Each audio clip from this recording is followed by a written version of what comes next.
വചനമെന്നാത്മാവിൻ ദാഹം തീർപ്പാ അരുളുകദാസരിൽ വരമധികം പകരുക ആത്മാവിൻ തിരുശക്തിയാൽ നിറയുവ നിഞ്ചനങ്ങൾ പകരുക ആത്മാവിൻ തിരുശക്തിയാൽ നിറയുവ നിഞ്ചനങ്ങൾ കേൾക്കണേ എൻ പ്രാർത്ഥന നൽകണേ എൻ യാചന കേൾക്കണേ എൻ പ്രാർത്ഥന നൽകണേ എൻ യാചന.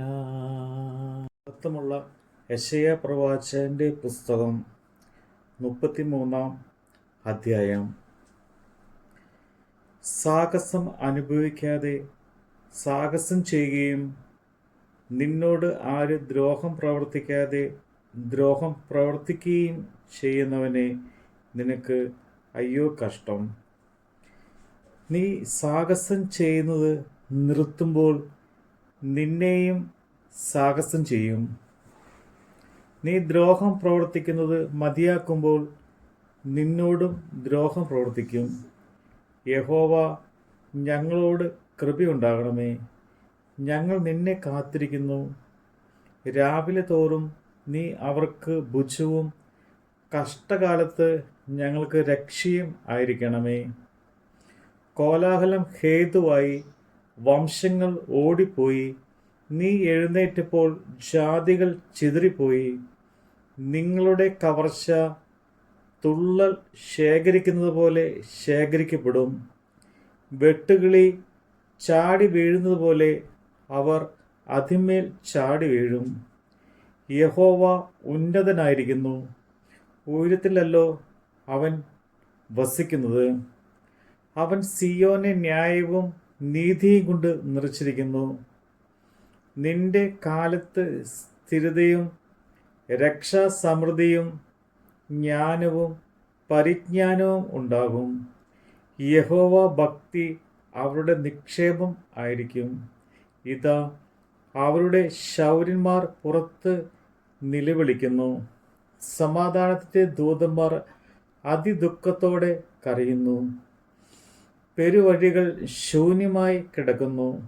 വഴിപോക്കർ ഇല്ലാതെയായിരിക്കുന്നു. അവൻ ഉടമ്പടി ലംഘിച്ചു, പട്ടണങ്ങളെ നിന്ദിച്ചു. ഒരു മനുഷ്യനെയും അവൻ ആദരിക്കുന്നില്ല. ദേശം ദുഃഖിച്ചു ക്ഷയിക്കുന്നു. ലെബനോൻ ലജ്ജിച്ച് വാടിപ്പോകുന്നു. ശാരോൻ മരുഭൂമി പോലെ ആയിരിക്കുന്നു. ബാശാനും കർമ്മേനും ഇല പൊഴിക്കുന്നു. ഇപ്പോൾ ഞാൻ എഴുന്നേൽക്കും. ഇപ്പോൾ ഞാൻ എന്നെ തന്നെ ഉയർത്തും. ഇപ്പോൾ ഞാൻ ഉന്നതനായിരിക്കും എന്ന് യഹോവ അരുളിച്ചെയ്യുന്നു. നിങ്ങൾ വൈക്കോലിന് ഗർഭം ധരിച്ച് താളടിയെ പ്രസവിക്കും. നിങ്ങളുടെ ശ്വാസം തീയായി നിങ്ങളെ ദഹിപ്പിച്ചു കളയും. വംശങ്ങൾ കുമ്മായം ചൂടുന്നതുപോലെ ആകും. വെട്ടിക്കളഞ്ഞ മുള്ളുപോലെ അവരെ തീയിൽ ഇട്ട് ചുട്ടുകളയും. ദൂരസ്ഥന്മാരെ, ഞാൻ ചെയ്തതു കേൾപ്പീൻ. സമീപസ്ഥരെ, ഞാൻ വീര്യപ്രവൃത്തികൾ ഗ്രഹിപ്പീൻ. എൻ്റെ വീര്യപ്രവൃത്തികൾ ഗ്രഹിപ്പീൻ. സിയോനിലെ പാപികൾ പേടിക്കുന്നു. വഷളന്മാരായവർക്ക് നടുക്കം പിടിച്ചിരിക്കുന്നു. തമ്മിൽ ആര് ദഹിപ്പിക്കുന്ന തീയുടെ അടുക്കൽ പാർക്കും? തമ്മിൽ ആര് നിത്യദഹനങ്ങളുടെ അടുക്കൽ പാർക്കും?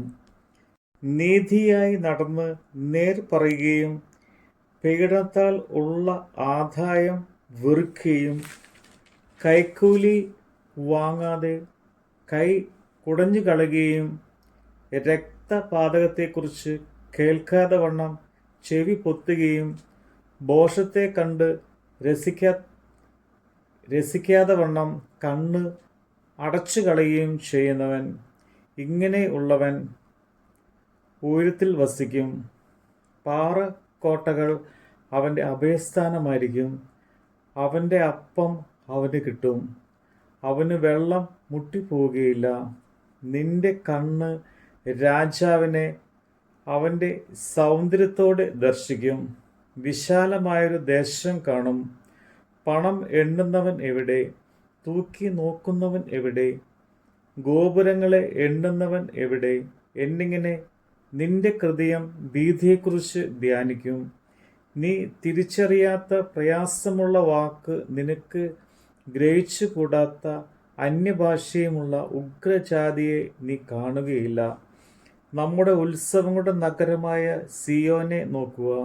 നിന്റെ കണ്ണ് യെരൂശലേമിനെ സ്വൈരനിവാസത്തെയും ഒരിക്കലും നീങ്ങിപ്പോകാതെയും കുറ്റി ഒരു നാളും ഇളകിപ്പോകാതെയും കയറ് എന്നും പൊട്ടിപ്പോകാത്തതുമായ കൂടാരമായും കാണും. അവിടെ മഹിമയുള്ളവനായ യഹോവ നമുക്ക് വീതിയുള്ള നദികൾക്കും തോടുകൾക്കും പകരമായിരിക്കും. തണ്ടുവച്ച പടക് അതിൽ നടക്കുകയില്ല. പ്രതാപമുള്ള കപ്പൽ അതിൽ കൂടി കടന്നു പോകുകയുമില്ല. യഹോവ നമ്മുടെ ന്യായാധിപൻ, യഹോവ നമ്മുടെ ന്യായദാതാവ്, യഹോവ നമ്മുടെ രാജാവ്. അവൻ നമ്മെ രക്ഷിക്കും. നിന്റെ കയറ് അഴിഞ്ഞു കിടക്കുന്നു, അതിനാൽ ചാമരത്തെ ചുവട്ടിൽ ഉറപ്പിച്ചുകൂടാ, ചായ് നിവർത്തിക്കൂടാ. പിടിച്ചുപറിച്ച വലിയ കൊള്ള അന്ന് വിഭാഗിക്കപ്പെടും. മുടന്തരും കൊള്ളയിടും. എനിക്ക് ദീനം എന്ന് യാതൊരു നിവാസിയും പറയുകയില്ല. അതിൽ പാർക്കുന്ന ജനത്തിൻ്റെ അകൃത്യം മോചിക്കപ്പെട്ടിരിക്കും.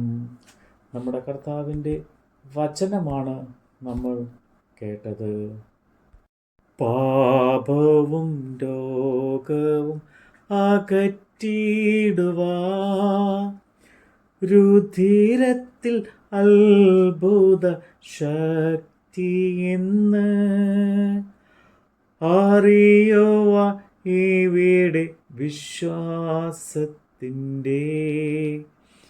ഹൃദയങ്ങൾ തുറക്കണമേ. അറിയുവാൻ ഇവിടെ വിശ്വാസത്തിൻ്റെ ഹൃദയങ്ങൾ തുറക്കണമേ. കേൾക്കണേ എൻ പ്രാർത്ഥന, നൽകണേ എൻ യാചന. കേൾക്കണേ എൻ പ്രാർത്ഥന, നൽകണേ എൻ യാചന.